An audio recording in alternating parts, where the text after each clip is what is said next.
One, we are going live on Facebook, which is really great. Thanks to Deepak, who has been very, very active and supporting in everything. Second, please mind the online Zoom protocol. Request everyone to keep their mic on mute. For any queries, please use the chat box. You may keep the video on, but switch off the video if you are moving about the room, as this may distract the speakers. And we are hoping that you all will cooperate and appreciate all the effort that has been put by all our speakers and the team, of course. Let me, I think let's start with the national anthem.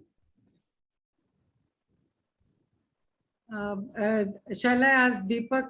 Deepak, can you play the national anthem? Let me check. Yeah.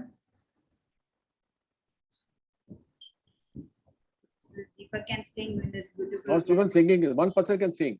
Yeah, Deepak can sing.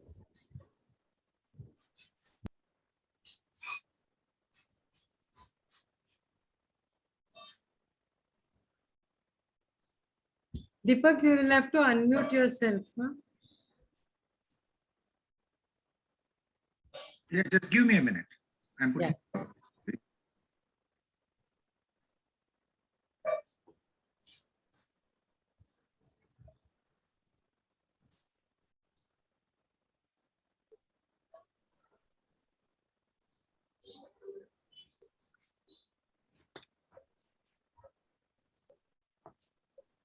We can all keep our hand on the, yeah.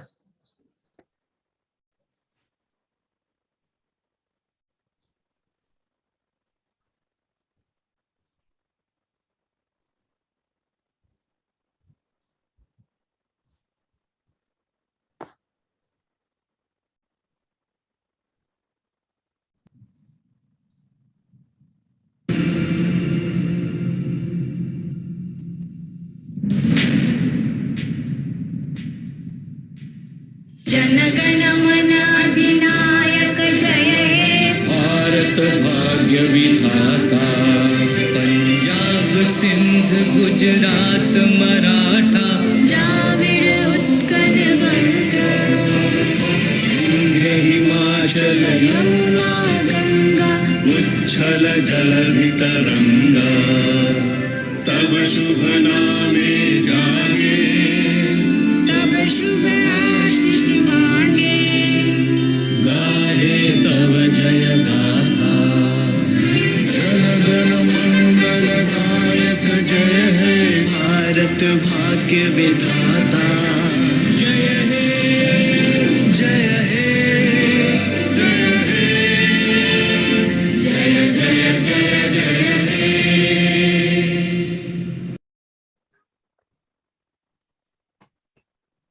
Thank you, Deepak. I now call upon our Avenue Chair, Rakhi, to take over and start with the proceedings.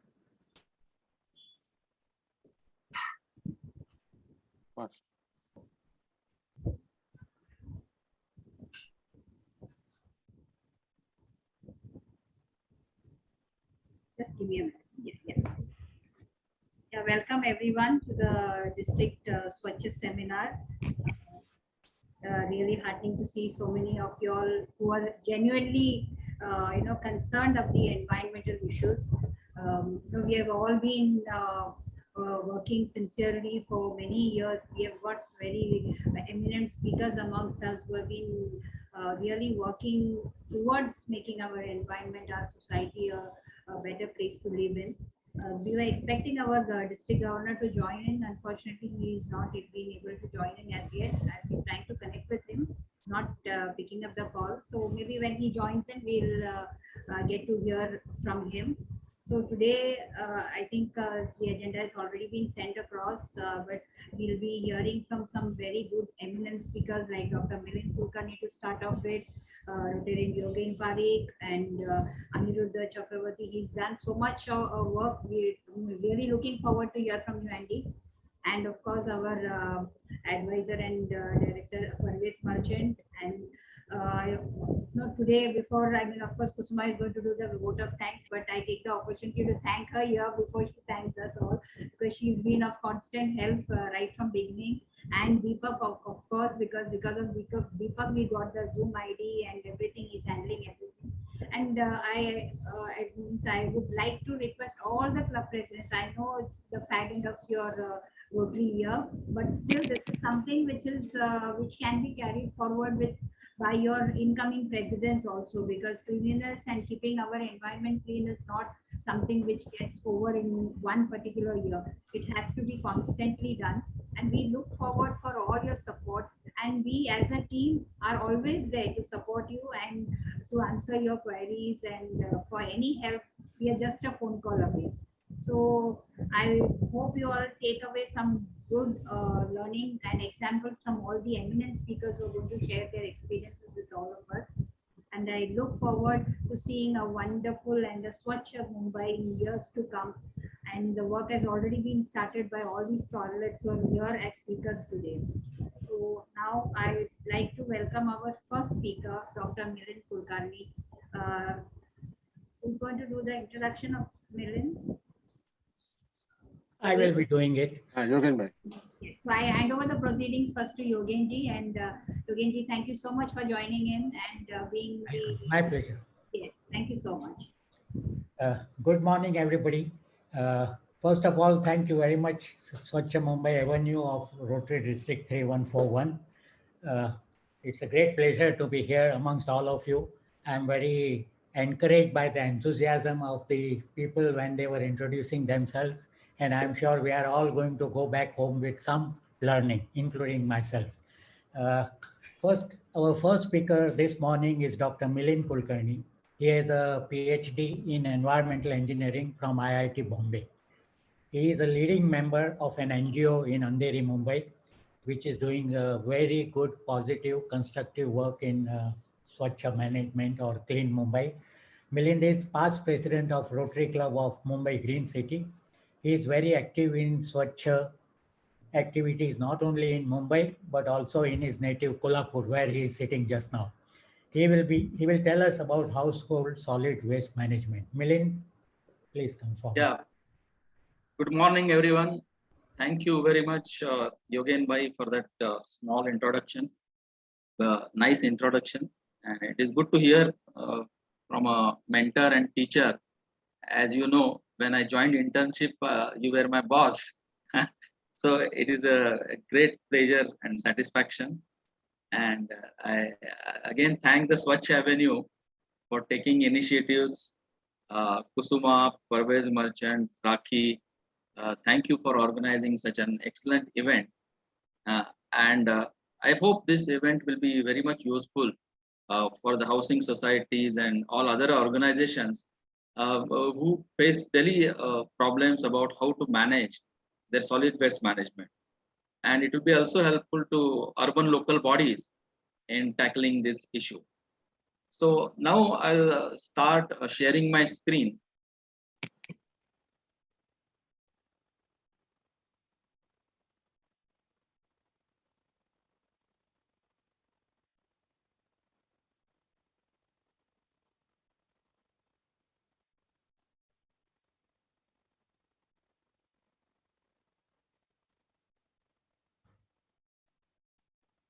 So I hope you are able to see this presentation. Yes, sir. Okay, fine. So today my topic of the presentation is solid waste management in residential complexes.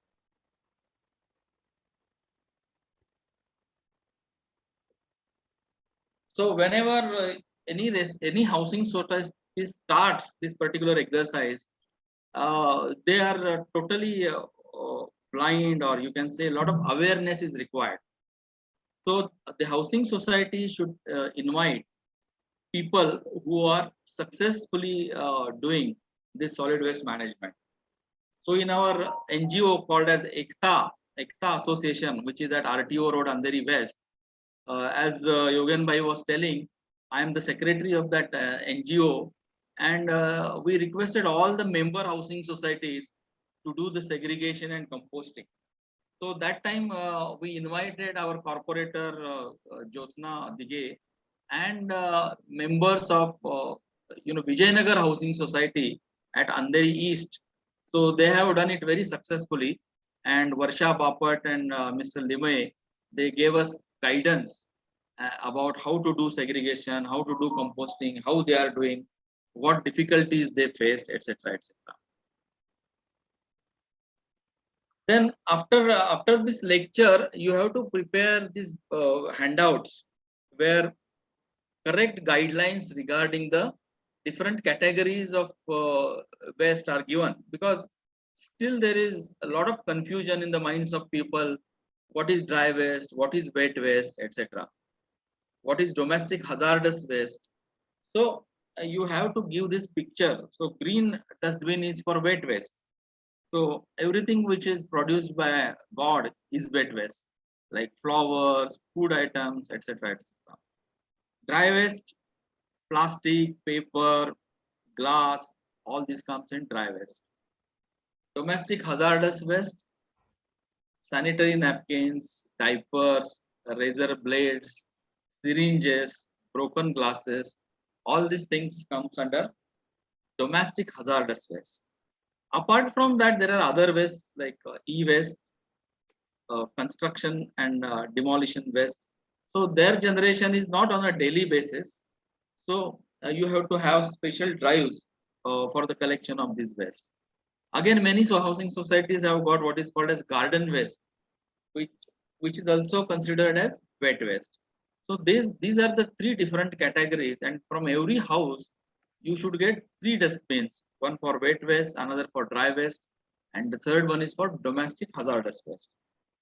But if you don't have a separate third dustbin for domestic hazardous waste, what you can do is you can wrap that domestic hazardous waste in a newspaper and put a red cross on it. So in this way, people should be guided, and there should be one particular missionary in every house who will do the work of ringmaster, and he will guide, coax, or sometimes force all the members of the house to do the segregation properly. So normally these 2 dustbins are given by a corporator in every ward. Otherwise, you can also purchase it from the market. They are not very costly. Then only doing segregation at the household level or flat level will not do. Your housing societies also have separate dustbins for these categories. So here I have helped one housing society called as Indian Oil Nagar. So there we have put proper labels on different categories of waste. For example, this dry waste blue label, and each building wing, each wing name is also there, like A, B, C. They are the wings, E wings. So like that, you have to label all the wastes, all the big dustbins, and for garden waste there are different big dustbins. For domestic hazardous waste there is different. So for Sorry, segregation, Milind, sorry to interrupt you. Your slideshow is not on. We is are not still- on you. No, yeah, now we got it. Now it's come. Yeah, now it's Now come. it has come. Okay. Okay, okay, Please, okay. sorry. Thank you, thank you. Thank you. So okay, I have come from the full screen mode to this screen mode. Let us stick with that. So you have to have this proper labeling, and for further segregation of dry waste you should have other dustbins, like for metal waste, paper waste, plastic waste, domestic hazardous waste, tetra pack, etc. So there are these various categories of wastes are generating. For example, tetra pack can be recycled in a different way. So there are different agencies to do that. There are wastes like Lays and those packets, Kurmure and all. So those packages, they are very difficult to recycle. So you have to compile it in a different dustbin. So there are some different agencies which take them. So like that, as you go ahead, you will come to know about how to dispose different types of dry wastes. Then you have to do house to house visits. Just putting the banners or segregation guidelines will not work. You have to meet the people, and explain them the importance of segregation. And sometimes the housing society should frame the rules so that if some households are not segregating properly, you can stop collecting the waste or you can impose fine also. Then the segregation will be done properly. So as I told you earlier, only segregation at the household level is not enough. The collection should be also done separately. So here you can see the housekeeping person who comes here, he also comes with 2 big dustbins, and he separates dry waste into dry waste, bigger dustbin, wet waste into wet, bigger dustbin. So until the housekeeping staff is on board, no perfect segregation will be achieved. So they will demand a raise in their wages, which the housing society should do that, because their wage difference is not that much. They may be, suppose you are giving them 6,000, they will ask for 8,000, which is not a big gap. So you should do that because their work has increased.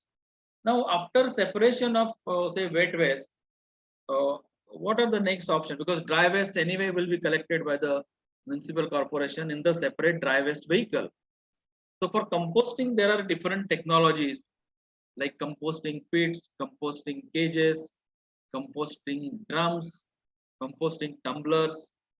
There are machines, waste to energy projects, 24-hour machine. Of course, I have put a question mark because it is whether it is really a composting, there is doubt. Then composting pits you can see like this.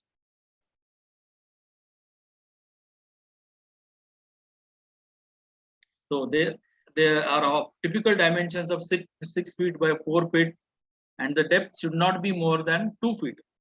Otherwise, the process will turn anaerobic and you will start getting foul smells. And this pit should be covered with some shade so that it is not affected by rainwater or extreme sunlight, etc., etc. And there should be jali on top so that air can be freely circulated. You should not put any obstacles or other materials on this jali so that it will obstruct the flow of air. And there are holes also in the brickwork so that air remains circulated and the process is aerobic, so there is no problem of foul smells. So these contents are to be turned every 2-3 days so that again proper composting takes place, air movement also happens, and you get a very good quality of compost. So what are the advantages of composting pits? They are low cost, they do not require any mechanical equipment, electricity, manure, you get compost. Many times people purchase chemical fertilizers. You need not do that once you start composting. And it is long lasting. There is employment generation because you have to employ one person to do this turning operations, etc., which is also one of the goals of sustainable development. What are the disadvantages? It requires slightly more area and slightly more labor. And the typical size, as I told you, is for a family of 80 families housing society, you need 2 units of size 6 feet by 4 feet by 2 feet. Then there is a slight modification in composting pits, which is called as composting cages. So here the difference is that you are not using brick and mortar to construct these pits, but you are using this MS jali, and which is painted or galvanized iron so that it is not corrosive. And there you can add some cloth also from the inside so that the compost will not fall from the gaps. So here these composting cages are portable because you have wheels attached to it, and sometimes you can also purchase shredder through which you can whatever compost is generated, you can crush that compost, so you will get the compost in the powder form. Sometimes you can crush the dry leaves also with the help of this shredder so that the composting operation is faster. Like we chew our food with teeth, here also it is the same thing. It will increase the surface area and the composting action will be faster. Composting cages, the advantages are it is low cost, do not require mechanical equipment, electricity. It generates manure more opening, hence it is more aerobic. And because of wheels, it is portable. Disadvantage, again, it requires more area, more labor, and its life is lesser compared to composting pits, because uh, metal, in the long run, it starts corrosing, and particularly in the Bombay climate, it is there. Of course, if you do galvanized iron, it will last longer. So here you have 5 feet by 3 feet by 3 feet, 2 units or 2 cages for 80 families. Then these are the composting tumblers. Here, these composting tumblers are closed from top, and they are made of a plastic. So here the advantage is that turning is little bit simple. So because you have to just turn the things with the help of wheels, and another advantage is that everything is closed.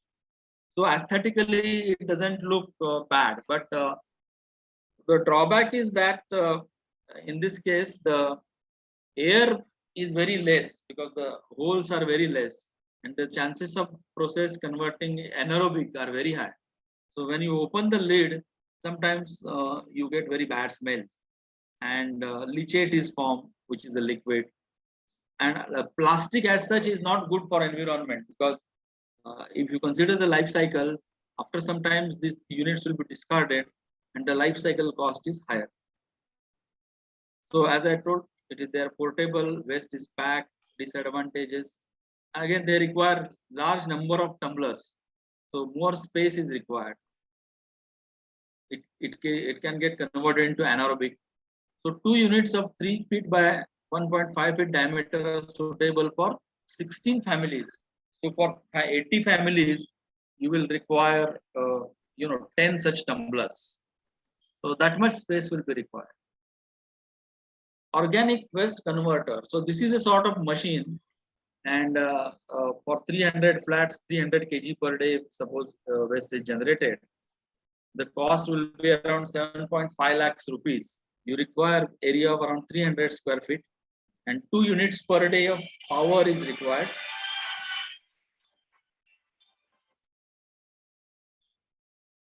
So, that is the implication of this particular OWC, as it is popularly called. So many companies are manufacturing such machines, and it is provided with mixer, which takes a lot of power, but the grinding is very fast. And then you have to do the curing, where you have to sprinkle water on this, and then within 10 days it gets converted into compost. So another modification of this is automatic continuous drum composter. So this also prepares the compost in 10 days. And the difference between OWC and drum composter is that the turning action is also mechanical. So there is no need to fill up this grinded material into some crates and arrange it on shelves. That is not required.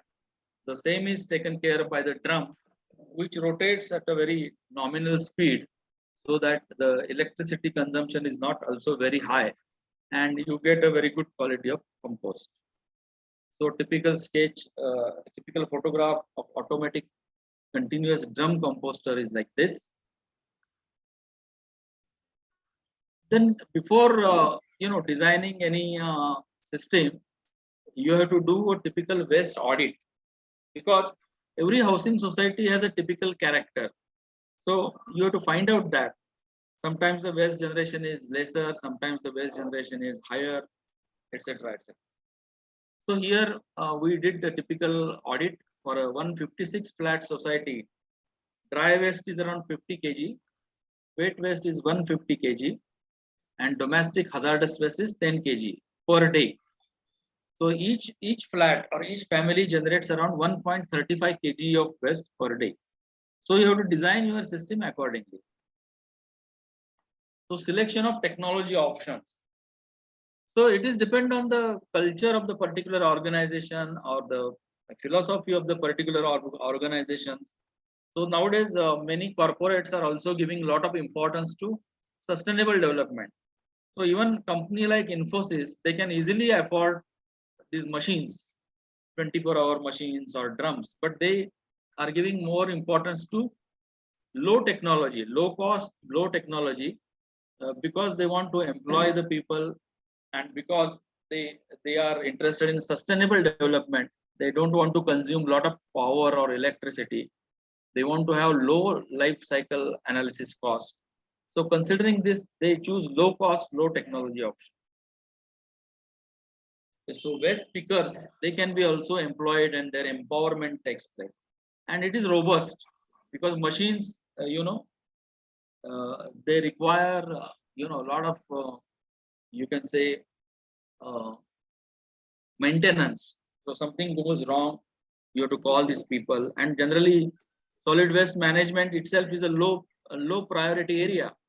So if the machine gets damaged or it requires repairs, it will not get repaired very fast. Like suppose your TV is having problems, you get it repaired the next day. It will not happen with the same speed for things like solid waste management machine. So considering that, you should have a very robust technology like composting pits, etc. And of course, you can accelerate the process by using the shredder. So I think composting pits and shredder will be the ideal choice if you consider these parameters. So this is a composting pits where I have guided one housing society to composting pits like that. These are there, and training of the staff is very important because the entire success of the operation depends on how the housekeeping staff is technically trained, whether they are using personal protection equipment, whether they know what is dry waste, wet waste, whether they guide the citizens properly. So this training is very important. So the same pits, step by step, we started developing. Initially, the shade was not there. Then there is shade, there is shredder, etc. So like this, if you do it properly, people from outside come and see your operations. Even BMC staff, assistant engineer, Mr. Bangar and other officers, they come and visit and they guide other citizens to go to these sites and check how they are working. So every housing society in this group, they should attempt to have a composting project, which will become an ideal thing, so that other housing societies will take tips from this particular project. And now this is your product. Now you can't imagine this is your own garbage. It is now converted into an excellent compost like this. And if you add it to your trees, their fruits, their quality of the fruits, quality of the vegetables will be excellent, because it is not having chemicals. Like nowadays there is trend for organic farming, and these are the excellent type of manures for organic farming. And you have to get it checked, testing done by various laboratories. In Mumbai, we have a laboratory at Rashtriya Chemicals and Fertilizers, popularly called as RCF at Chembur. They will analyze this compost and check it for pH value, carbon value, nitrogen values, different nutrients like nitrogen, phosphorus, etc., water content. So all these parameters are very important, and you should not have any toxic elements. So all this testing will be done by this laboratory, which takes around 2,400 rupees or so. So depending upon your output, you can check whether you require once in a month testing or once in 3 months. Because if your quality is good, then only the farmers will take. Otherwise, the farmers will not purchase this particular compost. So this is about the composting of wet waste. Now regarding dry waste, we should be very careful that you will not keep it outside. Many times people just segregate it and keep it outside. Then there is no meaning. So you should ensure that the dry waste is given to the proper dry waste vehicle of the Bombay Municipal Corporation. So there is a particular vehicle. So it will not come daily. It will come at least just once in a week or twice in a week. So you have to contact the junior officer in your ward and communicate with him and request him to send this dry waste vehicle to your housing society. They will send it, and sometimes you can get some money out also out of it if your quality of dry waste is good. So these are some of the housing societies in K ward. 3 housing societies they were facilitated by giving discount in the property tax. So the BMC has also started giving discounts if you are doing segregation of waste, if you are recycling the dry waste, and if you are composting the wet waste. So she's Mila Malekar from Warsaw region. Her housing society has also got this particular certificate, which is given at my hands. And Mr. Vishwas Mote, the Assistant Municipal Commissioner of K West Ward, which comprises Andheri West, Vile Parle West, and Jogeshwari West areas. So they give this letter like this, in which they give the SAC number of the particular property. And then there is a website of BMC called as My West. So you have to enter your data, and then it is recorded online, and then you are given the actual rebate in the property tax. So this rebate actually is not on the total property tax, but it is on a particular component which is called as general component. And then the segregation of waste is mandatory. So for segregation there is no rebate. But if you don't do segregation, then they will not give any rebate at all. So that is mandatory. So waste must be processed within the premises. There are some housing societies which give the waste outsourcing. So in that case, the rebate is not applicable. So 5% rebate is for dry waste recycling. So you must keep proper record of each category of waste along with the revenue generated and the agency of recycling. Its name should be also properly written, and all this data should be submitted to BMC every month. Then for composting of wet waste also there is 5% rebate, and after this BMC vehicle stops coming. So many societies just keep on generating certain waste, and they want that BMC vehicle should take at least some quantity of wet waste, but BMC will not take. So there are certain wastes which are difficult to manage. For example, coconut waste. Many people, drink coconut water. So these coconuts are difficult to get composed. So societies expect that BMC should take away that coconuts. But once you start taking this rebate, the BMC will not send their vehicle. Similarly, the garden waste, particularly the coconut leaves, palm leaves, their composting is also a big problem. So what to do with that? So these are some of the issues the societies which should anticipate and take proper action. So apart from solid waste management, there is also a rebate on rainwater harvesting, 2.5%. But you have to use this harvested rainwater for flushing or any other such use. If you just do recharging, you will not get any rebate. And wastewater treatment. Suppose you are treating your sewage and using it for flushing, etc. Then also you will get 2.5% rebate. Then how you calculate the rebate in property tax? So every housing society gets bill for property tax, and in which that SAC number is there. So this number is very important, because on the website My Waste, you have to put up this number and then record your generation of wastewater. So suppose your total property tax is 10 lakhs. So as I told you, you will get rebate on only general component. So the general component is around 30% of this 10 lakh, or exactly 31.5%. So 3.15 lakh will be the general component. Out of that, you will get 5% for composting. That is 15,750. 5% you will get for recycling of dry waste. That is another 15,007. 2.5% for rainwater harvesting and 2.5% for wastewater treatment. So totally you are getting around 47,250 on 10 lakhs. So it is not very significant amount, but not very small also.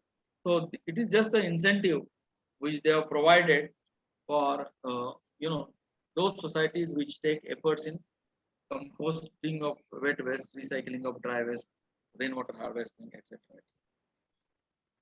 So now I'm going to talk about another different principle. They say prevention is better than cure. So why you generate the waste?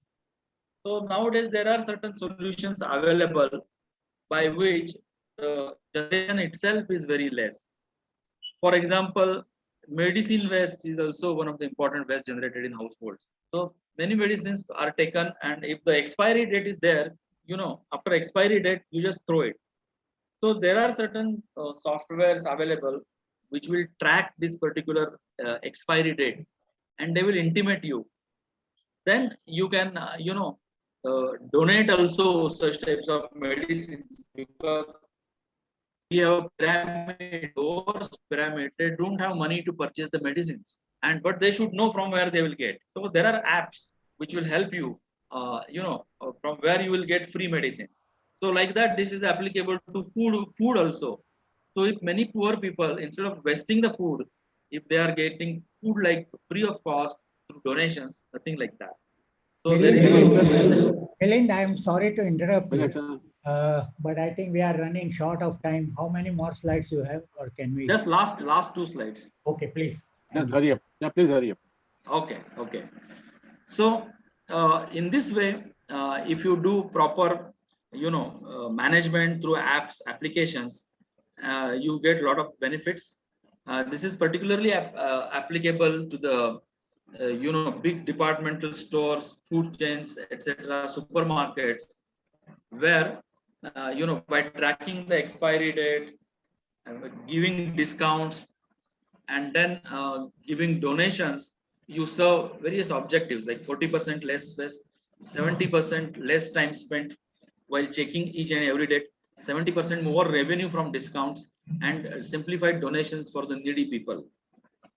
So like that, department stores, they waste lot of material, and by observing, apps can be developed by which the waste generation itself is reduced, and we can give to needy people the proper food and other such products. So thank you very much for patient listening. Thank you very much, Milind. Thank you. As we have already informed everybody, please put your questions on the chat box. And at the end of all the three or all the four presentations, we will take up the questions depending on the time permitting. Some of the questions definitely will take up. We may not be able to take all the questions, but please bear with us. We'll take the questions at the end of all the four talks. Thank you, Milind. Very informative, Thank you. very interesting.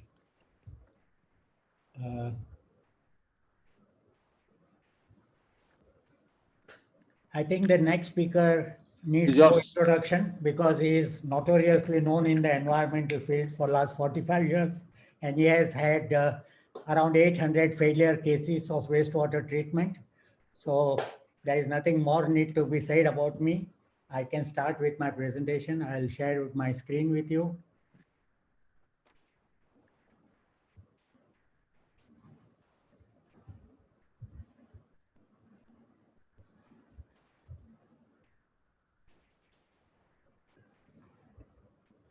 Yes. Yeah, we can see it. Yeah.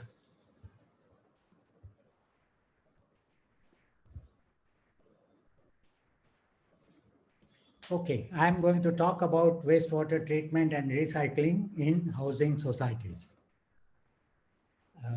Why this is important is because, as we all know, the world is facing water crisis.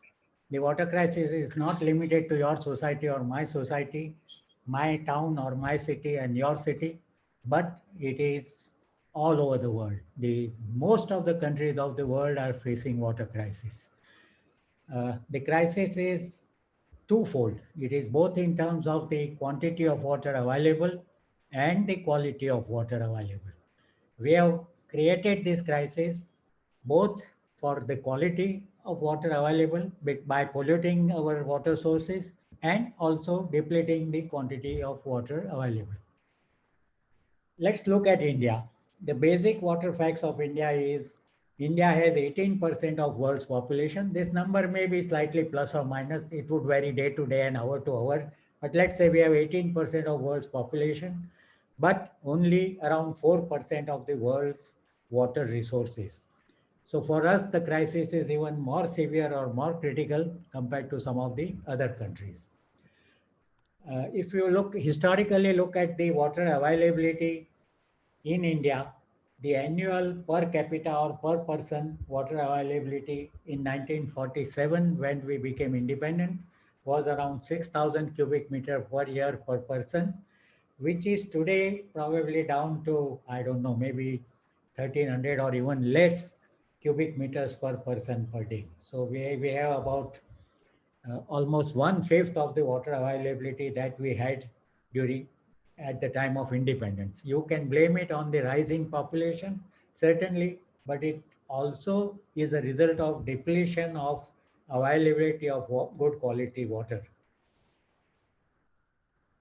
Some of the solutions are common, generally known solutions. One is, of course, judicious use of all available water resources, prevention of pollution of water bodies or water resources, use of alternate water sources like seawater. You must have read and heard about many cases where seawater is being desalinated and used for domestic consumption or industrial use. Grey water recycling, we'll talk about grey water further, sewage recycling, etc. And of course, the water harvesting, more commonly known as rainwater harvesting. So what are the sources for recycling of water? One is rainwater. You can collect rainwater and reuse and recycle. The other is stormwater. In my technical presentations, I tell people what is the difference between raw water and stormwater, but here we'll limit it to stormwater. The stormwater is the water, rainwater, which is flowing down the stormwater drains. Sewage, we all know what is sewage. And the fourth is the industrial wastewater or effluent, industrial effluent. Let's look at the household water uses. Central Public Health and Environmental Engineering Organization, CPHEO, in 1990s recommended that we should provide 135 liters per person, that is per capita per day, for the domestic consumption. Ministry of Environment Forest recommended 86 liter per capita per day. Mumbai today supplies as low as 40 liters per capita per day. This is, of course, in the Jhopadpattis or hutment areas, to as high as 300 liters per capita per day. And I need not mention which are these areas. You all know which is this area, which gets 300 liters per capita per day. Well, what are the different uses we put this water to? Toilet flushing requires almost 29% of the available water in every household. Drinking takes away about 5 to 7 liters per person per day, and remaining water is used for various other activities like washing, bathing, cooking, dishwashing, car washing, etc., etc. When we use water for these different uses, washing, bathing, cooking, dishwashing, clothes washing, toilet flushing, etc., we produce wastewater. These domestic wastewaters together are called sewage. But sewage really can be divided into two parts based on its characteristics. One is black water. Black water is the result of toilet flushing. So it is our toilet wastewater, which is black water. All other wash waters or all other wastewaters, including washing, bathing, cooking, dishwashing, drinking, vehicle washing, plants watering, etc., they produce wastewaters which are known as grey water. As the terminology says, obviously you would realize that black water is more polluted, more difficult to treat as compared to grey water. There are three types of pollutants in the wastewaters. We could classify them as physical pollutants, chemical pollutants, and organic pollutants.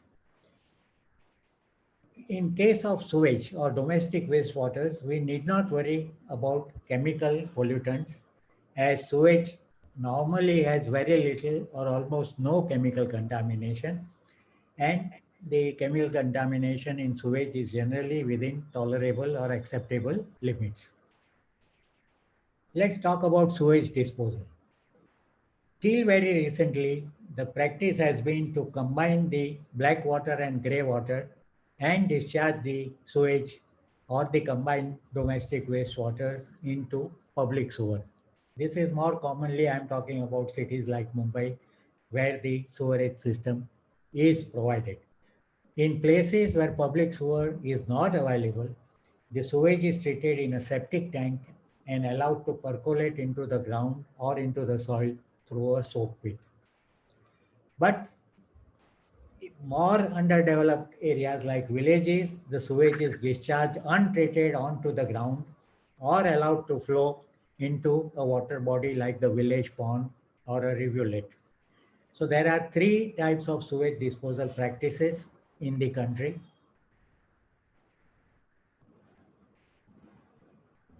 Recently, as the environmental awareness grew, a lot of regulations have been put into practice or into the law. Shortage of water is also one of the causes for bringing in these regulations for sewage treatment and control of its discharge. The Mumbai Municipal Corporation has made common sewage treatment plant mandatory, that is compulsory to meet excess water need of establishments above 20,000 square meter built up area, which means you have a very large housing complex having a total built up area of more than 20,000 square meters, then it is compulsory for you to treat and reuse the sewage. So when the corporation issues you the OC, that is the occupation certificate, and if your built up area is more than 20,000 square meters, it is necessary for you to have a sewage treatment plant to meet some of the water needs of the premises. And they expect that you would at least meet 50% of your water requirement through recycled sewage. So that is the local regulation in the city of Mumbai, and many other cities have similar regulations. For example, Bangalore has put a regulation where you have 50 flats in a building. So they are probably more stricter than Mumbai, that once you have 50 flats, irrespective of the built up area, you must have a sewage treatment plant.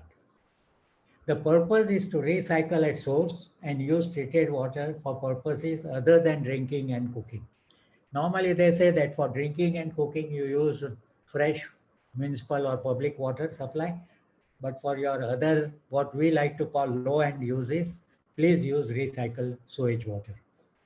So you can use it for gardening, cleaning of vehicles, toilet flushing, or even clothes washing. As Milind mentioned towards the end of his presentation, that municipal corporation also gives you tax concession around 2.5% if you recycle your sewage and reuse it. Now let us look at what we can do with our sewage. So what we can do is we can treat and recycle. Now, how do we do it? Let's look at grey water. As we mentioned, grey water is easy to treat and recycle, and it is not heavily polluted or heavily contaminated. For treatment of grey water, if soap content in grey water is avoided or minimized, it is preferred, because otherwise, as you know, soap will produce foam and all and interrupt with the treatment process. Grey water has physical pollutants like suspended solids, oil and grease, color, and smell. These are general characteristics of grey water. Generally, the treatment employed for grey water is filtration followed by disinfection. So grey water is filtered and disinfected before reuse. As earlier I mentioned, these are some of the uses of recycled sewage. But the major problem with treating and recycling sewage or grey water is that this will require separate storage facilities, separate pumping facilities, and separate plumbing systems uh, in your building or in your society. Now, this may not be possible in existing buildings. A new building which is under construction, you can provide separate storage for fresh water and separate storage for recycled sewage and separate pumping and plumbing. But existing buildings, it would be difficult to redo the thing. If I put a process flow sheet or a flow diagram, gray water, you would have screens to trap large size contaminants, maybe plastic bags, maybe paper, sometimes. Now, of course, we are more careful and you don't get such things, but cloth pieces and so on. After screening, you filter it. You would have pressure sand filter and activated carbon filter, or you can have a filter which has both sand as well as carbon. After that, you would disinfect and then take it for reuse. You will get some screenings which you will need to dispose of as possibly as solid waste.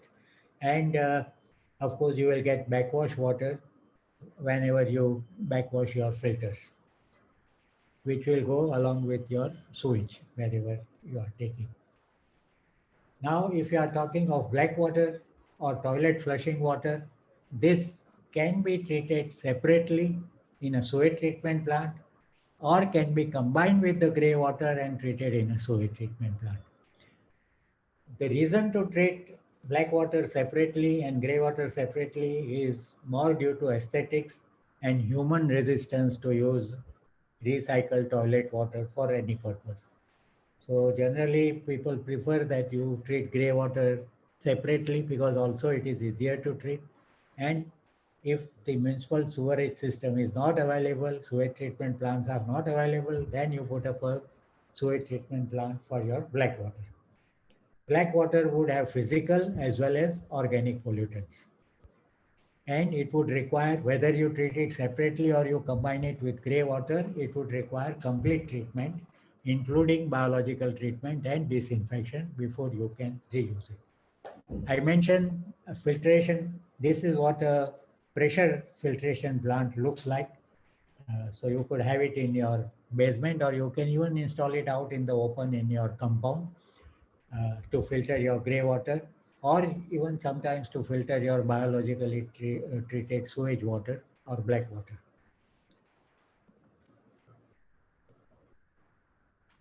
The media used is sand and gravel and a form of carbon either as anthracite or as activated carbon. Disinfection, as we all know, the most common disinfectant of course is chlorine. And you have various forms of chlorine disinfection available. Sodium hypochlorite. You can, if you are on the sea coast, not a housing society, but if you have a large industrial establishment or a very big resort, you could generate chlorine on site if you are on the seafront from the seawater, or you could get chlorine even in a gaseous form in the chlorine turners or chlorine cylinders. Most common, of course, is a solution of sodium hypochlorite. You could have UV disinfection. Most of our houses, we have UV disinfection of drinking water in your water purifier in your kitchen. So you could have ultraviolet disinfection. And another chemical people use is the ozone disinfection.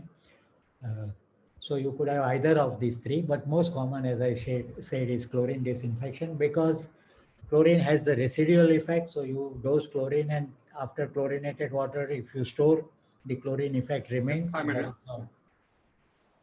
Yes. And there is no further organic growth. This is what a picture of a packaged sewage treatment plant. You have your inlet coming in. You have a solid separation zone where you separate the suspended solids. Then you have a biological treatment zone. And then you have the disinfection zone or treated water storage.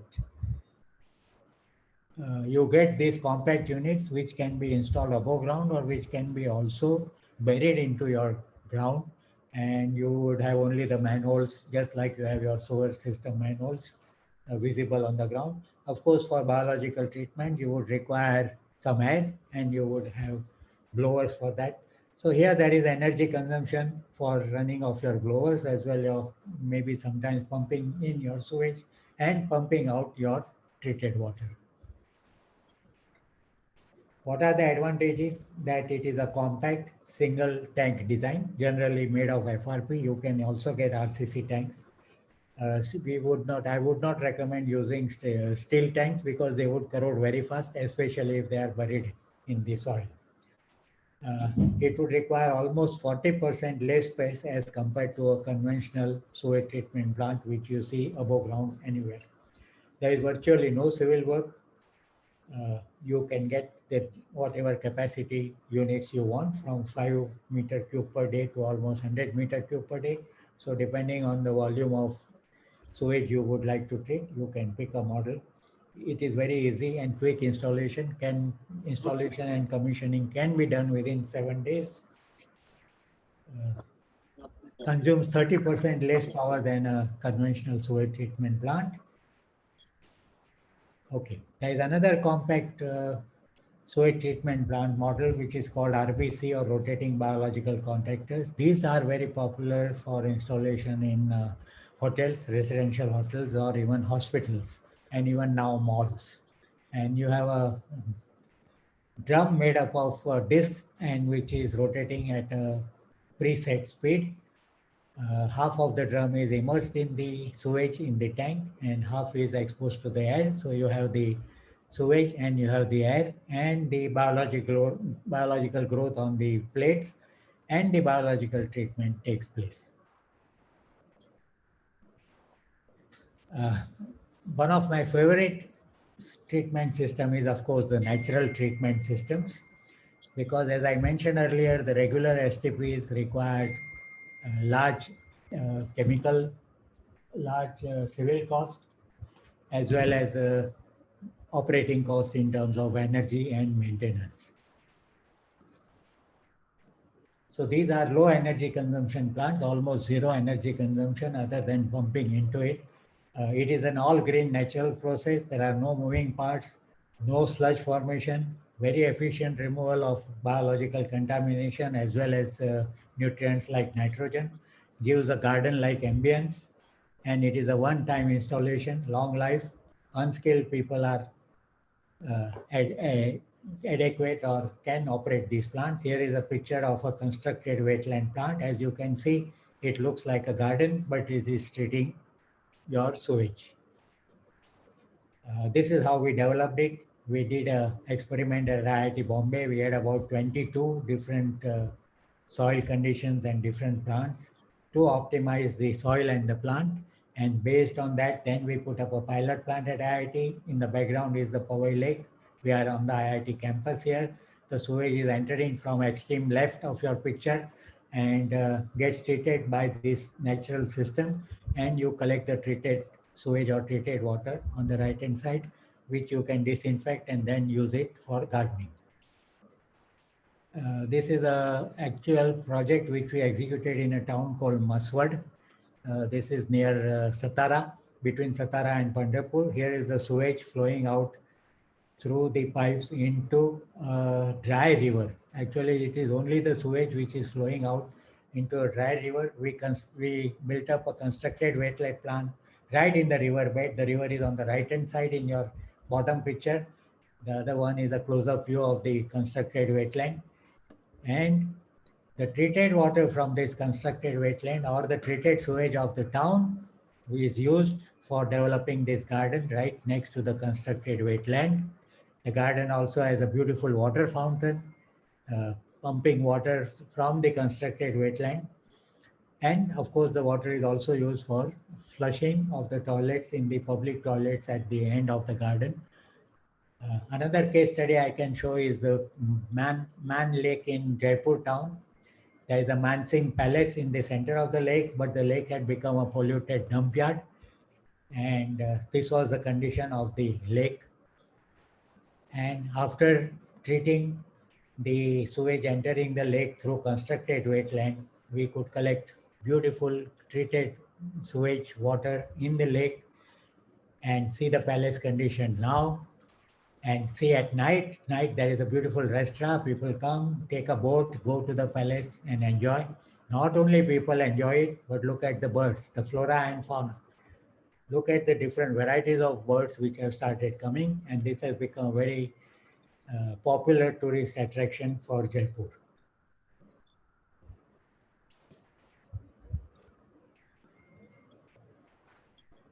I think I'm running out of time, so I will stop here.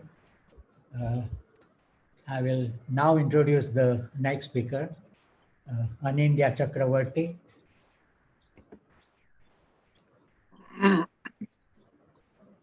Let me get out of my slide presentation so that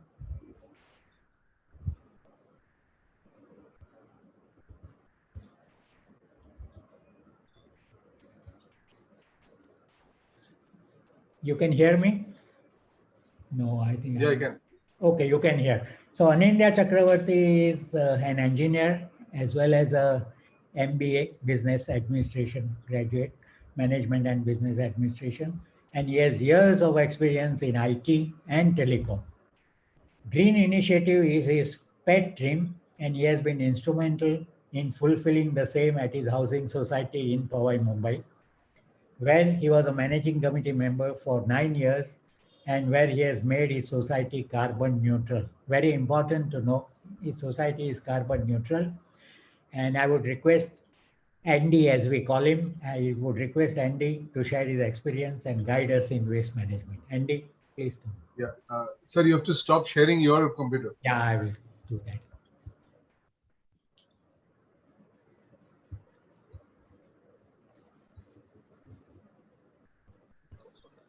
Is it gone or it is still on? It's still on. Still on. Your desktop is coming. My desktop is still on. Let me. Yeah.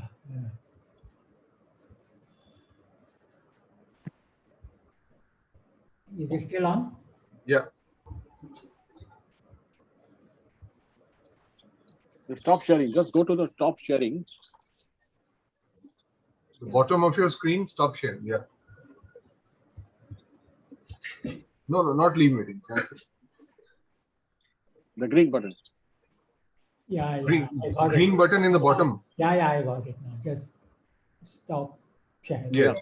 That's correct. Right. Done. Thank you very much, Jogen bhai. Okay. I'll share with the.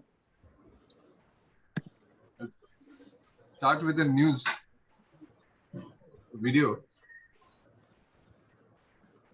Are you able to see my screen? Yes. Yeah.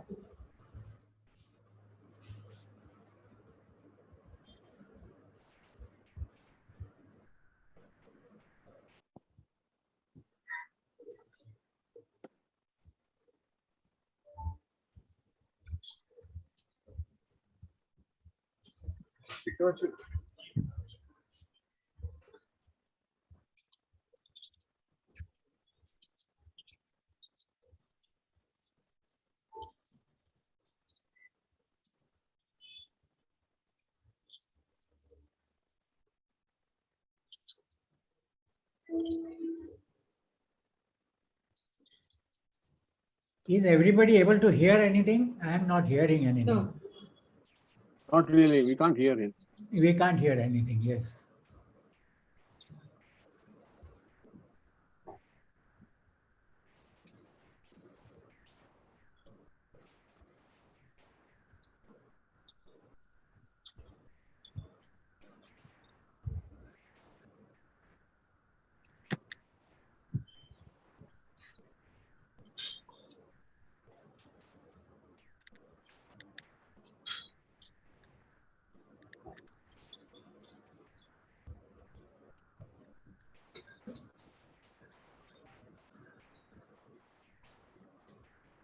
Andy, we can't hear anything.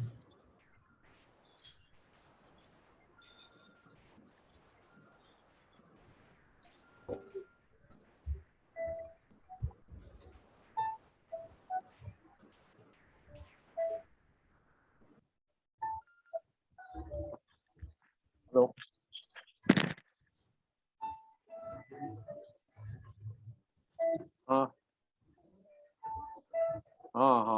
बोलता हूँ उसको, Andy को मालूम नहीं लगता है। हाँ,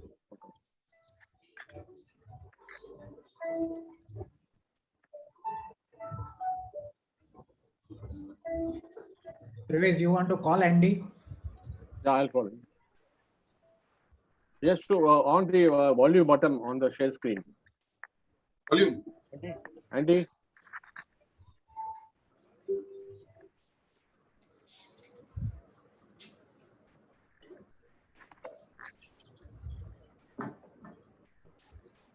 Okay. Hello. Yeah, can you see my first slide? Yeah, we can see the screen now. First We slide. can see the banner. Now we can see the banner. I don't know why the banner is coming. Yeah, there is the first slide, Andy. Go ahead. Yes, yes. Okay. What I will share with you is one case study of our society, which is a 100-flat society, where we have done the carbon neutral dream. So that's what you heard in that clipping. So our dream and my dream was to have a zero carbon society, and which we have achieved. And I'll tell you how, in a slide-by-slide presentation of how we have done it.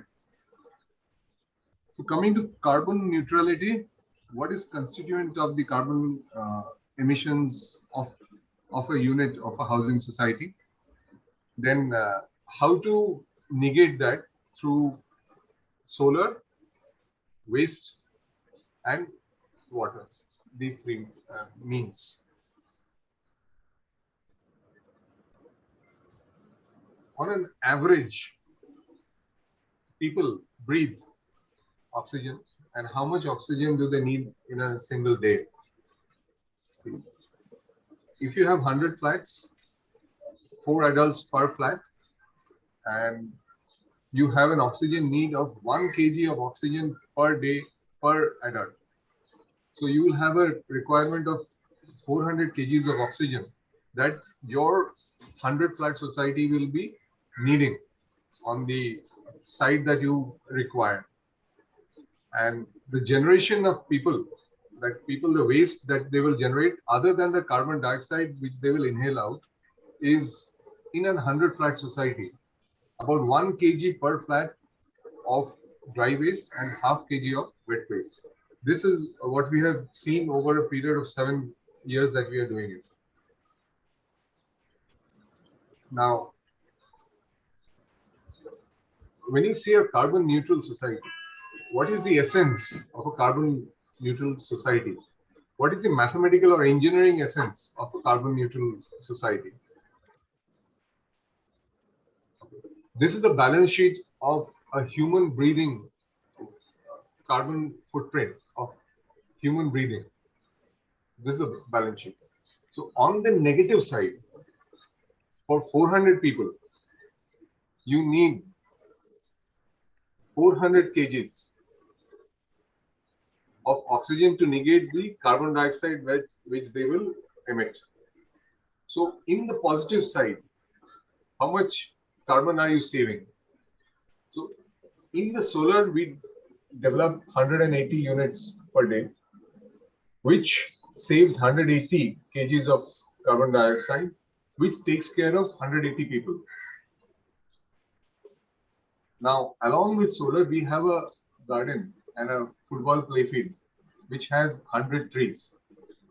So each tree per day gives 2 kg of oxygen and takes 2 kg of carbon dioxide out of the air. So you are taking care of 200 people with 100 trees. So on an average, 1 tree will take care of 2 persons in an average day. The lawn grass, if you have a lawn, you have to have a lawn, because the lawn grass is more efficient than trees. What 1 tree can do, 50 square feet to 100 square feet of lawn grass can do. So you must have a lawn grass that takes care of 100 people. On the breathing front, we are positive. We give more oxygen than what the society needs because of solar, garden, and lawn grass. So this is the lawn oxygen recharging that we do. We have a football field. We are lucky in Bombay to have a garden this big. So this is a lawn grass that we do oxygen recharging. Then we have a canopy of trees. We have 100 trees in the garden. So we have a canopy of leafy, full-grown adult trees. So this is the canopy of trees. So for breathing, we are taking care of breathing by lawn grass, and by trees. Now we come to solar. We have a 42 kilowatt grid connected. We don't have a battery solar system. We have a grid connected solar system for 100 flats society for society lighting, common lighting, the water pumps, and the society office. So this is 42 kilowatt.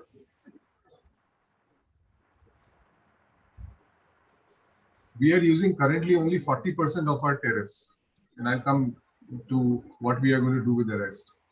So this is how it looks. If the height of the solar is less than, if you see the lift height, the lift room height, and if it is less than that height, so it is not increasing the building height. So you don't need any BMC permission for this. So this is the solar panels. Approximately between 100 to 200 square feet per kilowatt is the requirement in Bombay. And this is the angle. You have to keep it at 23 degrees angle. That is the angle the sun is in Mumbai. So this is how it looks. All of these solars are a few together connected to our metering system. I'll come to that now. So this is the front view of the solar panels on our roof, and you can see the lift room is much higher. So the building height is, it's much lesser than the building height. So you are not increasing the building height for two reasons. One is that if you keep it within the building height, then you don't need separate permission for this. Second is, in case there is a storm, which is of a higher intensity than what hit us 2 years back, then there is a chance that these solar panels might fly off. So it's very risky. So it's better to keep it in a lesser height. Okay. What next? Now that we have got solar for the last 5 years, what is the next plan for solar in a society which already has solar? For a society which doesn't have solar, you have to go solar for your common lighting first. Common pumps, common lighting, society office first. After that, you have achieved. This is done half a decade back. If you ask for the return on investment, we had, since we had got subsidy from central government, our recovery was 3.5 years. So in 3.5 years, we had recovered the investment, capital investment in our solar grid system. So what next? So we are putting EV for electric vehicles, charging system, a rooftop charging system for the electric vehicles. And if you see the bylaw number 170, item 2, section 2, it's binding on the society to give permission for flat-wise solar in case somebody asks for it. So this is very, very positive for Maharashtra, which is, I think, the only state which has got this bylaw, that members can put flat-wise solar on the roof and bring down their electric bill, and also get the carbon footprint of their house in negative. In the government of India level, India has a solar capacity of 750 gigawatt. This is the solar capacity, mind you, of the roof, the highways, the deserts, and land which is free of agriculture in India. That is the capacity, 750. Out of that, the grid capacity, rooftop capacity, which is already, a roof is already there. That rooftop capacity is 43 gigawatts. The target in 2022 is 40 gigawatts. So if the central subsidy is there, in case anybody in Bombay wants to put a solar on the common society roof, he can apply to the society under section 170 subsection 2. He can apply to the central government in Delhi for a subsidy of up to 40% of the cost of solar for his own flat, as long as the only condition that the government of India has kept is that you have to buy the solar system from Indian vendors. The PV, photovoltaic cell has to be Indian, the inverter has to be Indian, and the vendor has to be Indian. So that's all. So that's a very, very positive step from the government of India. This is how a electric vehicle solar system looks like. You can see that on the shade where you can go below, you have the solar. In Tesla factories and other things in US, you will see similar kind of parking solars, which is there in Ashwardhan for the last 5 years. So this is the EV ready solar system. One small point on this EV solar system is that as if you keep it on the roof, the society roof, which may be 16 floors, 20 floors, 30 floors, and then charge your EV from the solar, the loss due to the wiring system from the society roof to the car parking is significant. So it might give you a loss of 8 to 10%. So for car charging EV solar, the system, if you have a small bungalow and small house in Kerala and Goa and somewhere, then you can put it on your roof, which is less wire. But if you have a 20 floor or 100 floor building in Bombay, then to put it on the roof and bring it down, say 20 floors, 30 floors, 100 floors, and take it to your parking, the transmission loss in that case will be around 20-30%. So you will have to put much more solar to charge your same car. So the solar system, EV solar systems, originating from Tesla and other places in US and currently in China, the highways have on the highway solar panels where cars can drive by, and that charges in EV stations. So the least amount of transmission loss happens for the EV charging. That is why in EV charging, the rooftop concept is it has to be near the parking. It cannot be 100 floors away. So that is the concept in rooftop charging. A big system of solar is the inverters and the module for reporting. As a society, we have to keep checking every day what is the generation per day. We have to keep checking if there was any problem during the day that the solar went offline. So there is a smart reporting module with an app. Like doctor was just saying that there is an app for even waste generation and how to use medicines correctly, or after expiry, give it away. Similarly, there is an app for solar. So you can keep checking if your solar is working properly or not. You can keep checking if your generation is correct. If you look outside and there is bright sunlight and your generation is low, then at the same every day you get a report. So within one day you can catch it and solve the problem. So this is the smart module. Now a little bit waste has been very well taken care by the last two speakers. I will tell you from a case study point of view that what we have done as a society. This is our we have a composting cycle of 30 days with bacteria. We put the bacteria in the wet waste. We mix leaves, and this is the balance sheet of our waste footprint.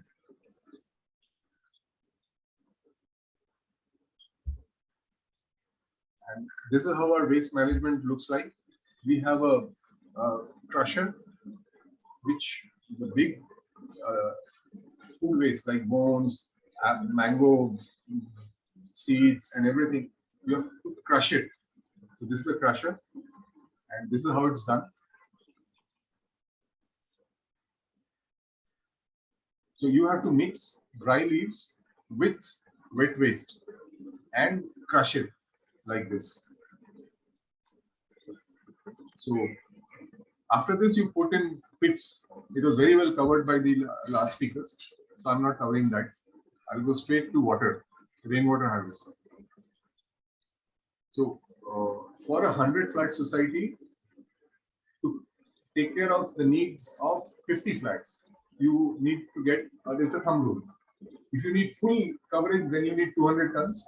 If you need half, meaning half will be covered from BMC and groundwater, half from your own resource, then you need 108 tons in a city like Bombay, which has 2,132 mm rainfall in a season.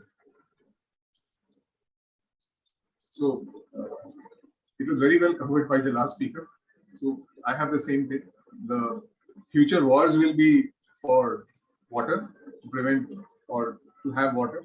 The current war in Ukraine, the first 3 days of Russian conflict, Russia bombed the dam, so that what Ukraine had done to stop water to Crimea, Russia made sure that water goes to Crimea. For 6-7 years, every liter of water that any Crimean had drunk was supplied by a tanker from Russia going through the Black Sea. So this is the first thing that they did. And one of the reasons, other than NATO expansion eastward, is water. And this war is being fought even today as we speak.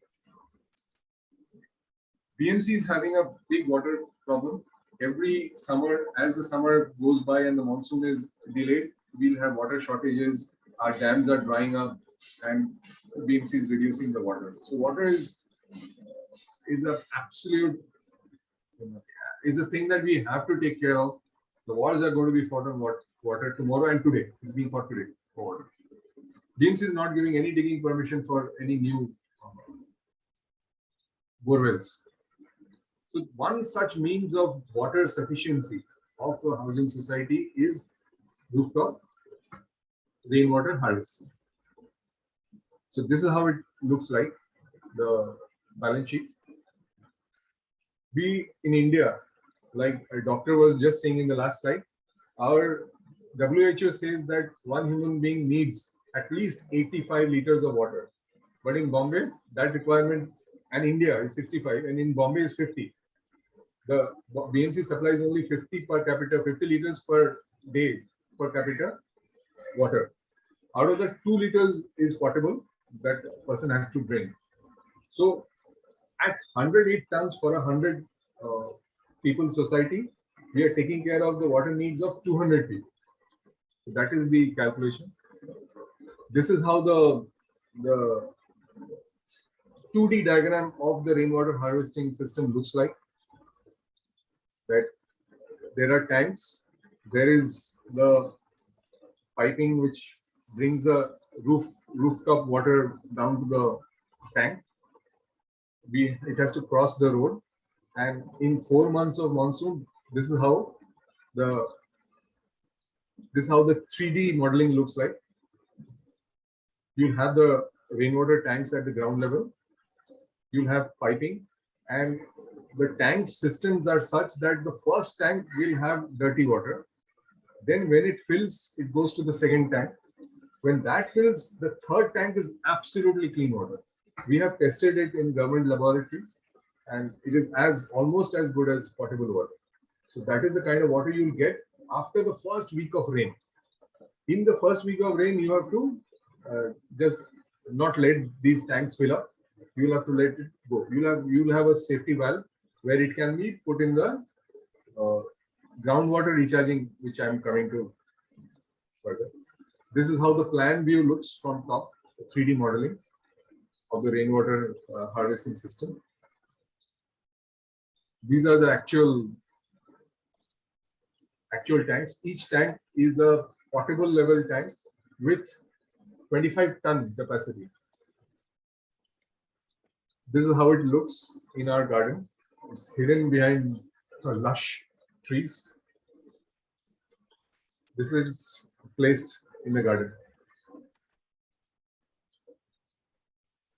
And this is the last tank. We have got 4 big tanks and 1 small tank. So this is how we have got 108 ton capacity. So now your question is, what happens to the water when it rains all day for 7 days or 3 days, 4 days, what happens to the remaining water? What are you doing with that? So this is what we do with the remaining water which overflows from the tank when it rains all day. So we put it in our football field. The football field, entire field is inundated with water. In this method of groundwater recharging, we have 70% loss, because when the sun comes out, the water before it percolates into the ground, it will evaporate. So the loss in this method of putting it on a field or of a surface like this, which will seep through, it has a 70% loss, but it is better than putting it in the. This is the after filling the entire football field with water, the remaining water which goes above the football field then goes into the drain. As a zero carbon dreamer and activist, I find this very it's very sad that this water is being pumped by BMC into the sea. But you can see behind that my football field is full of water. My rainwater harvesting tanks are full. Only and only after that, when maybe 1,000 tons we have stored and the football field has stored, only after that we let the remaining water go into the drain and into the sea. So I'll say best way to do is get started. Let's stop talking and let's get it done. So this is the outcome. We have a carbon neutral, zero carbon society. This is how the society looks like, with lush trees, and all the trees are fed by the composting that the doctor had just showed you. The packets of very high quality compost that we create are fed into our garden. This is how it looks. This is where people walk, and you won't know it's Bombay, Powai Bombay, not Lonavala. And this is how the garden, multiple flowers bloom here because of the compost of our own waste, which is fed for the last 7 years in our own garden. So this is the outcome of a dream, a zero carbon dream. Thank you. This is me. You can reach me at zerocarbondream@gmail.com, and my phone number is there. Okay, one caveat in this which I want to tell you. In all the calculations of our footprint, we have not taken the calculations of the solar manufacturer or the rainwater tank manufacturer or the biochemical manufacturer, because we expect that they will offset their own carbon. We are not offsetting the carbon of the manufacturers of the tank or the solar system. So that is a world hunger. We are just solving our society's hunger. So that is the caveat I have written here. Okay. Thank you. Thank you, Thank you. Andy. Very nice. Thank you. Thank you, Andy. Thank you very much. Thank you. The next speaker is our own Parvez Merchant. Parvez Bhai is a Rotarian for last 27 years. He is involved in Swachh Mumbai activities since last 5 years. He will tell us about harmful effects of littering and how to control it. He has rich experience in administration and financial management. He is now a Clean Mumbai activist. Going to Bombay? And so on. Parvez Bhai. Yeah. You have to I have to cancel the answer. screen. Yes. I'm just doing.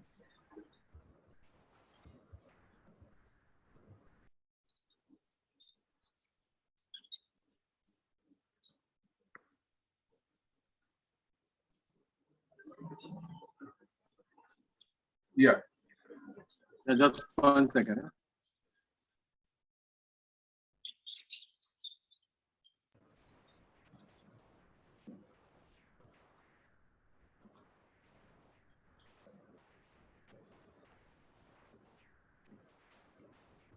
Andy, you can put your video off. Parvez, you can start talking, no problem. Yeah. I just opening.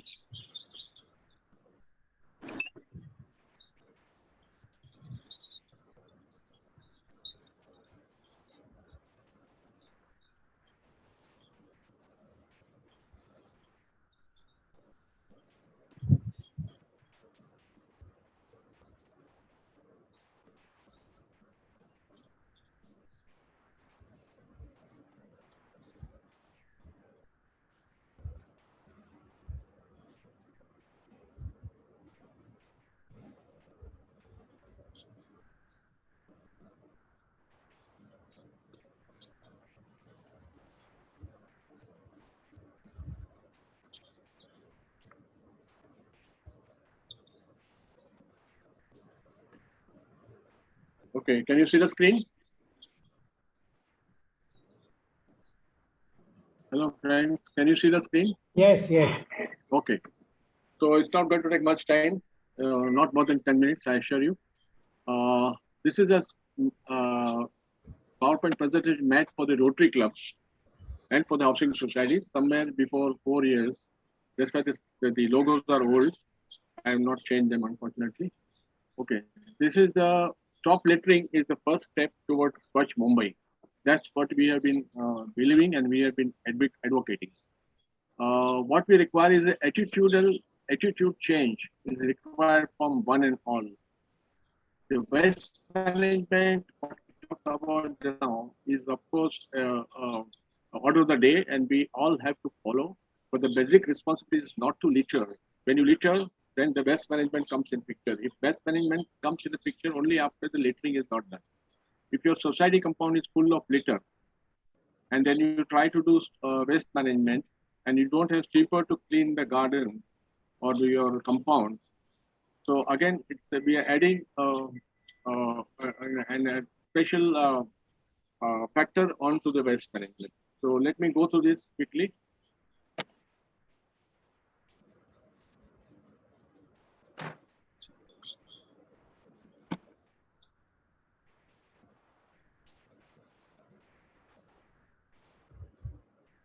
Can you change? Can you see the second slide or not? Yeah. Stop littering is nothing but a general reminder to all of us. We are not new to this subject. We read and view a lot of such about this stop littering in media.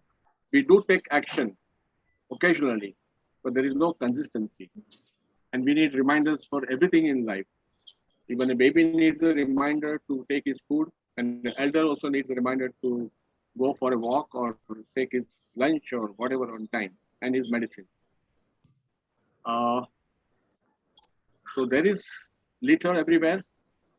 This is not a thing which some people may be seeing, some people may not be seeing this, because one have to observe that where is litter lying and what can be done about it. The litter is something which the responsibility of everyone. So we do not, we don't stop littering. We have to put litter in its place. The litter has to put in its place. Don't trash your mother earth. There's just some thoughts on this subject. Just a second. The earth is not your dumpster. Don't be a litter bug. And quickly reading out the slides, you can't trash everywhere and demand a clean India. So please stop littering. So what is a litter? What is litter? Litter is a waste out of place. Benefits of not littering. If in India, if in right place, if it is in right place, it is wealth. We all know about it. It is energy, as we just listened to all this presentation. It is energy, it is fertilizer. You can make roads and so on. Reduce cleanup and transport costs for municipalities. And higher price for properties. If your property is clean, your environment is good, then you fetch higher price for your properties. The benefits of not littering, we can continue with the fifth point, safe environment and long healthy life for all creatures in air, sea and land. This is what we have been doing. We are throwing litter in the sea, we are throwing litter in the air, we are throwing litter in the land. Enhanced aesthetic value and local tourism. This also counts. The cities like Surat and Indore today are getting their tourism has increased. The revenue of the government of tourism is increased. Why? Because the cities are clean, cities become smart. What Mahatma Gandhi said, we can no more gain God's blessing with an unclean body than with an unclean mind. A clean body cannot reside in unclean city. We all have read this, we all know about this. Then why we still litter? If there are so many advantages, why we still litter? We believe BMC will pick it up. It's their job. My job is to throw. I am paying tax to BMC and they should pick up litter thrown by me. We don't find dustbin on the road. Yes, correct. If we find heap of litter on the road, we throw in more over there. This is the fact You can just see Times of India, today's Times of India. You can see the pictures given by the readers complaining about the litter, which is lying all over the city. Every day you find the photographs given by the readers, and people go on complaining, and we keep on doing the whatever best we can do to help the BMC to see that there is no litter on the road. Why we still litter continue? Laziness and carelessness. This is why I teach you. Habitual littering, throwing out trash from our windows and our cars. There is a belief that there is no bad consequence for littering, and it's I don't care attitude. Improper education on environmental education. There is no proper education. We have not understood the subject environment. What we have learned just now today is all about environment, and we must understand what's the importance of it. We continue on this subject. We assume BMC truck follows us all the time. We throw litter and there is a truck behind me and the truck will come and pick it up. It doesn't happen that way. What should we do to stop littering? The fine or penalty is not the solution. Individual effort. The least you can do for the environment, keep own housing society park free of litter. Put stop littering signs. No bins on the roads. Carry on garbage bags in your vehicles and bring trash home and office. Small things do matter and are, believe me, easy to achieve. Contribute and make a difference. This is a picture of individual photograph, what I'm doing in my garden. And team effort, what we can do as a team. Impress upon your society managing committee to install bins if not existing and educate members to throw litter in them. From ALMs, form ALMs, advanced local management committees comprising of 5 to 6 housing societies in your area and achieve litter-free streets. As Rotary Club, adopt a road, pool or park and make it litter-free by installing BMC's bins and maintaining them. You have to follow up with BMC. If you don't do follow-up, then they don't do that work which we expect them to do. Because the target population is huge, the giant city, and with the same old-fashioned working pattern in the BMC of British time. I met some of the officers in BMC. They are saying we are following rules and regulations of British time in BMC. Can you imagine that? The IS officers sitting in BMC are saying we are following systems which are established at the British time, and that still continue. And that's the reason why we have a lot of delay and a lot of things. Of course, there are other things of corruption. That's a different matter. But system as such. What should we do to stop littering? Again, next point, organize anti-littering campaigns with the help of children from society and or interact with Rotary clubs, Swachh NGOs and nearby educational institutions. Provide litter bags for cars, autos with Rotary name logo. Also, car stickers can be made. Keep close contact with the MCGM's Clean Mumbai's local overseeing officials. Every ward has got about more than 25, 30 areas, designated areas from where the BMC trucks leave or the sweepers leave and clean a particular designated area in that. There are such 20 to 25 areas in each ward. You can concentrate on one such ward where you are located or your society is located and then work accordingly with the BMC office. And they're always available. Let me tell you, they're always available if you pursue that matter with them. Arrange educational talks on waste management in Rotary and Rotary clubs. That's what we did today. Meetings, schools, colleges, and housing societies. Arrange visits to Swachh model housing societies and projects. And then we have an app from the Ministry of Housing and Urban Affairs. This is the Central Ministry app, which is applicable to all the municipalities in the country, all big municipalities. For example, you can take a picture of any heap of garbage lying on any street and send it to MCGM through this app. It is assured that you will see no garbage in that place within 24 to 48 hours. Minus, of course, exception was the COVID period when the Safaiwala staff were so much busy with so many other things during COVID time. But now the things are normal, coming to normal, and we should be able to take advantage of this app. I have tried personally 2 years before, 1.5 years before, and it is working. It is not someone else's responsibility to pick up our litter. It is our responsibility. Please put our litter in the bins. what US President George Washington said once. It's very important. People have read it.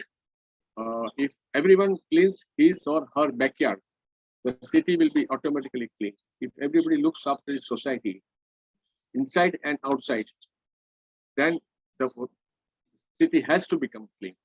So let's say Tata bye-bye to litter and make Mumbai litter-free. Let's be such a grace and achieve this. As I said, it is possible, it's difficult, but not impossible. धरती, पानी, हवा, रखो साफ, वरना आने वाली पीढ़ी नहीं करेगी माफ. Thank you.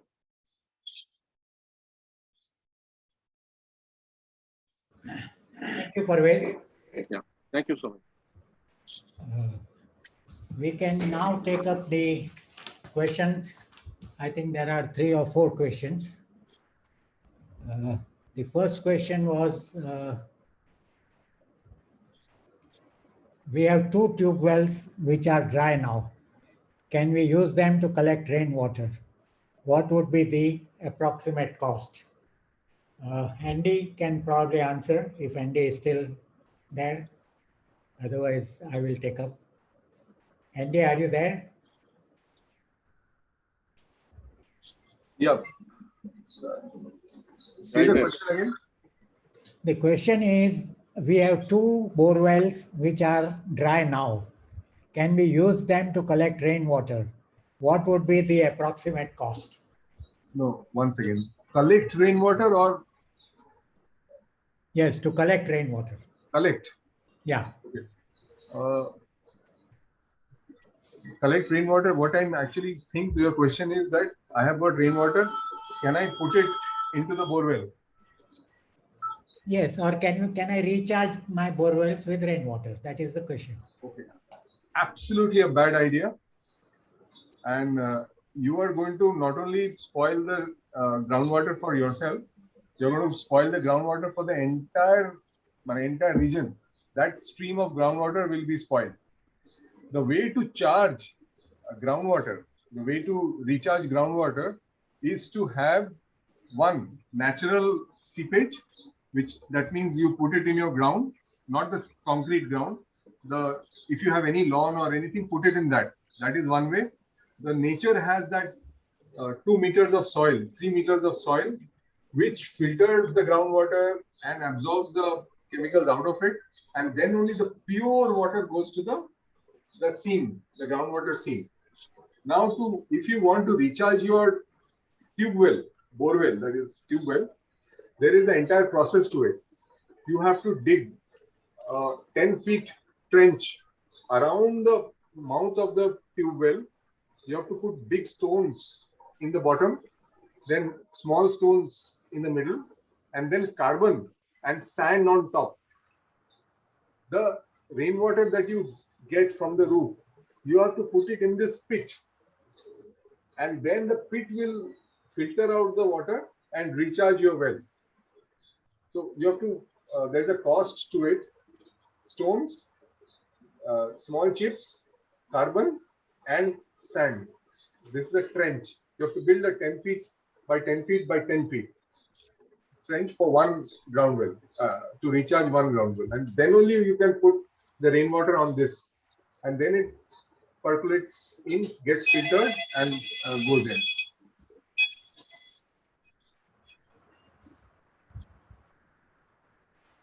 Okay. Thank you, Andy. There was a question from Girish Vaingankar.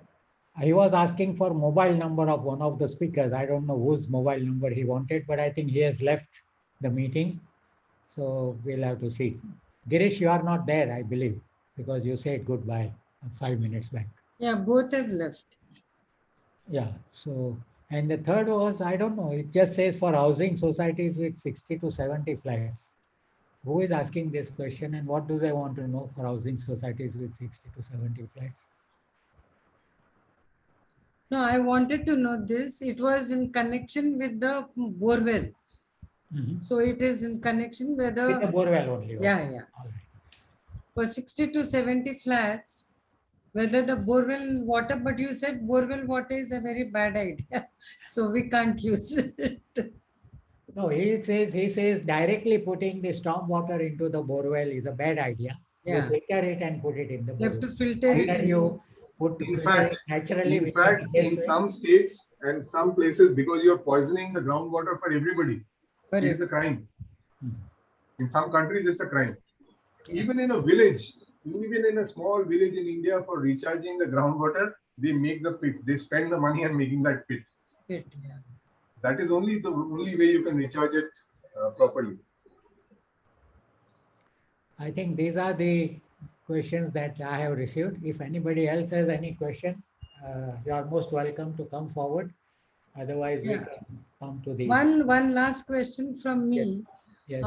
We have, being South Indians, we have a lot of coconut every time, but those shells can't be put in bio waste. Yes. So, how can we yeah, dispose it of? What is the best way to dispose it by using it, in an eco-friendly manner? Yeah, this actually, Dr. Milind Kulkarni would have been the right person Yeah. to answer this. He has also gone off because he is traveling back from Kolhapur to Mumbai, where he doesn't have the e-connectivity. You can call him. He's available on phone just now. He told me. We can call him, but then we will be able to address this. I don't know. No. After the meeting, you can call him. After the meeting, you can Okay. call me. Yeah. We will answer this. But there are, I have come across, I don't have ready right now, but two agencies had written to me saying that they would come and collect the coconut shells because Okay. then they maybe make jute bags or whatever out of it and recycle them.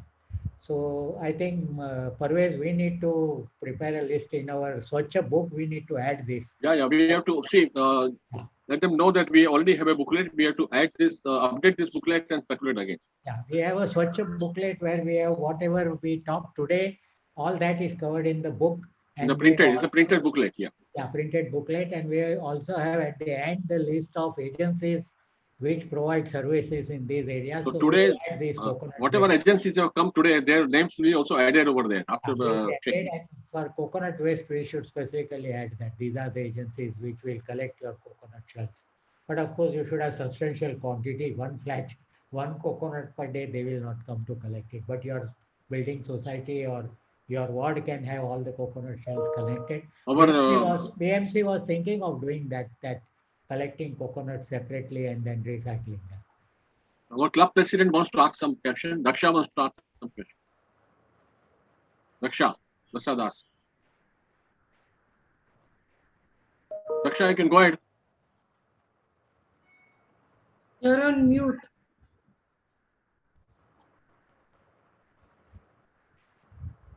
Is she on mute? Yeah. No, I've unmuted. Yeah.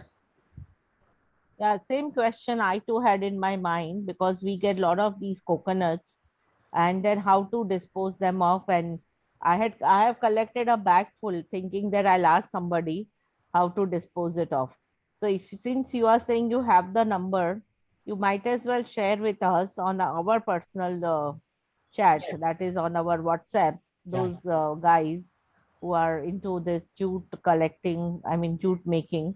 So we can call them directly, and if it is a small quantity they are not accepting, we can give it to their place also, wherever they are in Bombay. Yeah, let me search my contacts and find out and then share with all of you. Yeah.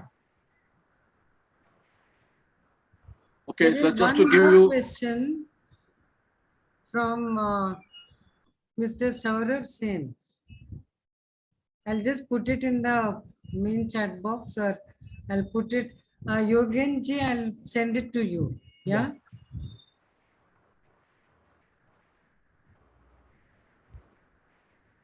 Yeah. You can read out the question. It says, being from waste management, I understand the importance of segregation and waste processing at source. What is the remedy to the leachate generated from the municipality vehicles? This is also contaminating the soil. Very true. I have also seen that the municipal solid waste truck or the container, when it is going, there is a continuous stream of water falling on the road. And yes, the solution, of course, is to ensure that the trucks are provided with a slope and a collection box at the bottom so that the water falls into the box, and when it reaches the destination, that leachate can then possibly be treated as required.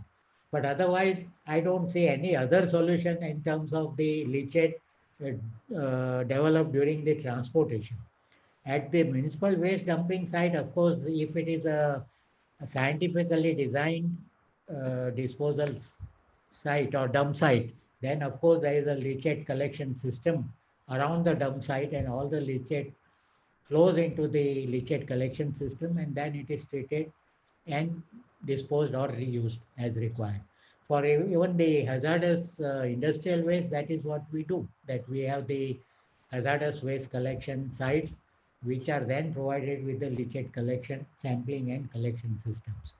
So the solution for municipal leachate is for municipal dump yards to have the leachate collection and treatment facilities, which unfortunately they have never thought of and not provided. But during transport, there is no solution but to collect it within the truck if they can. Okay.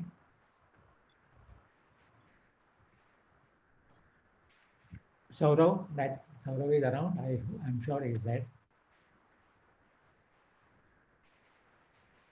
Yeah, anything else?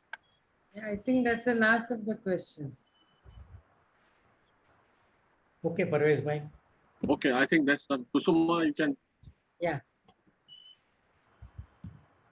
So friends, thanks a lot today for attending the seminar. And we had a we had a lot of takeaways from the seminar, as we have all seen.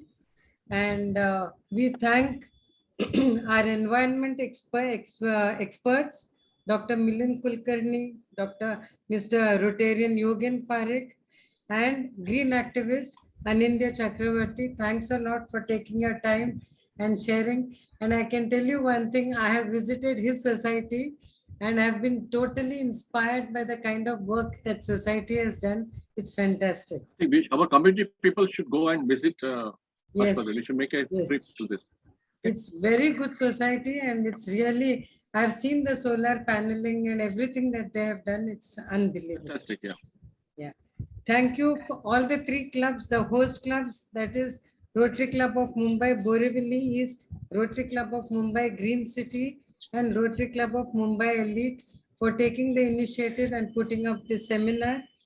Our co-host, Rotary Club of Mumbai, Kandivali West, Rotary Club of Bombay Powai, Rotary Club of Mumbai Cuff Parade, and of course, Rotaract Club of Borivali Heights. Thank you very much for being the co-host. If I'm not wrong, just to interrupt, the participation has gone above 70 people. Yeah. And we are also live on